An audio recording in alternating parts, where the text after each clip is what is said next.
Chapter 6, 5 Commandments. If I learned one bit of knowledge from Shawn that I've used more than any other, it is this. If our value doesn't shift, we are breaking one or more of the 5 commandments of storytelling. The 5 commandments are the step-by-step how-to methodology for creating value shifts in our story. First, I'll give a quick introduction to the commandments and then dive into why they have been so helpful. I'll use the first scene of Pride and Prejudice by Jane Austen, along with Shawn's explanation of the 5 commandments. Inciting Incident. This is the unexpected event that kicks off the action in our story. These can be casual, a character actively does something, or coincidental, something random happens. Whatever it is, something has to get the story or scene going. The inciting incident in the first scene of Pride and Prejudice happens when a bachelor, Mr. Bingley, rents a nearby manor. Turning point, progressive complication. As the character or characters try to reach their goal of making the world right again after the inciting incident, they experience obstacles and sometimes tools along the way. These progressive complications build to a turning point that forces the character's hand. The character can no longer avoid confronting their problem, and this pushes them into the crisis. In our Pride and Prejudice scene, Mrs. Bennet is trying to get Mr. Bennet to visit Mr. Bingley.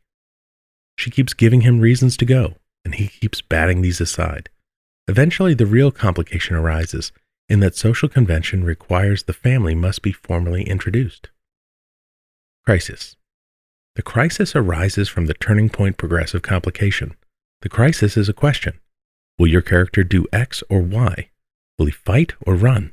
Will she rise to the occasion or allow herself to be subjugated?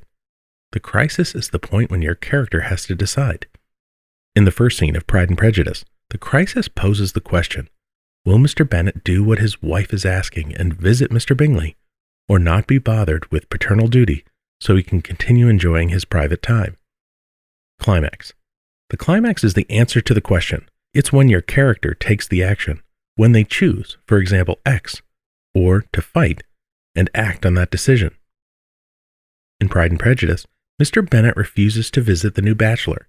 Even a choice to do nothing is a choice. Resolution. This is what happens as a result of your character's decision.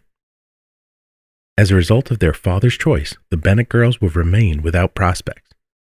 Mrs. Bennet felt hopeful that her daughters could meet an eligible bachelor when she learned he has moved into the neighborhood, but she ends in despair because her husband refuses to go meet Mr. Bingley. I wake up in the morning, inciting incident, which means it's time to make coffee. I get up, gather the filter, measuring spoon, and AeroPress coffee maker. I put the AeroPress together, turn it over, and realize I haven't ground any coffee yet. I hit the button to grind my coffee, but no grinding happens, just the whirring of the blades. I'm out of coffee. I look for more coffee under the cabinets and in the pantry. I come to the terrifying conclusion that there is no coffee. Turning point progressive complication. Now I must choose. Do I get dressed, go out in the below freezing weather, start my car, drive to the grocery store, get more beans and come home so I can have my coffee? Or do I suck it up and not have coffee this morning until I get to the office? Crisis. I put on my jacket, hat, and shoes, grab my keys, wallet, and phone, and head out into the cold. Climax. 30 minutes later, I'm sitting on my couch, drinking a fresh, hot cup of coffee. Resolution. Order is restored. These 5 commandments work on every level of story.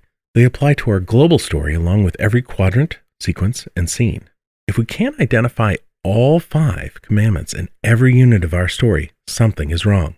For instance, we could have 4 scenes that make up a sequence, and each individual scene abides by the 5 commandments. But if the sequence doesn't go anywhere, if there is no shift, returning to my previous metaphor, it's merely a longer version of my dog pacing at the top of the stairs. My dog does make progress when he steps down to the first step. If that was the scene, it would work.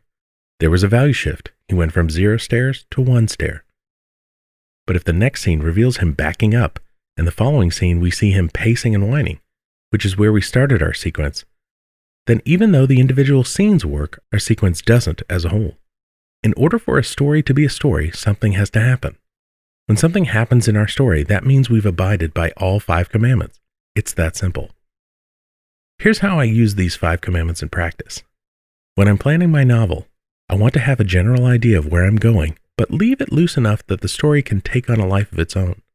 I start by identifying the 5 commandments in my entire story.